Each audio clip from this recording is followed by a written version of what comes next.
Welcome to Let Me Fix This. Enjoy the video. In this video, I will explain how to make chocolate step by step. First, gather your essential ingredients: cocoa butter, unsweetened cocoa powder, and your preferred sweetener, like powdered sugar or a sugar substitute. You'll also need a double boiler or a heat-proof bowl set over a simmering pot of water. Precision is key, so measure everything carefully to ensure the perfect balance of flavors and textures in your homemade treat. Next, gently melt your cocoa butter in a double boiler, ensuring the bowl doesn't touch the simmering water below. This indirect heat prevents burning. Once melted, gradually whisk in your sifted cocoa powder and sweetener. Continue stirring until all ingredients are fully incorporated and the mixture achieves a smooth, uniform consistency. This careful mixing is crucial for a luxurious texture.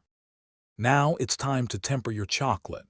This process of carefully heating and cooling helps achieve that beautiful glossy finish and satisfying snap.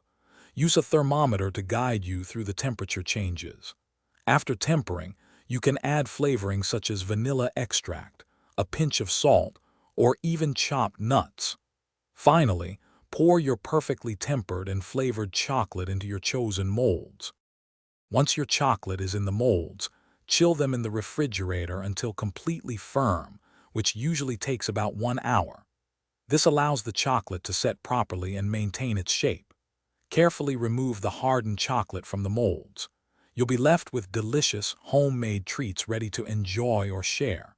For more tips and resources, including a book that can truly change how you think about money, check out the links and other deals in the description below. Thanks for watching. If you found this helpful, don't forget to like and subscribe.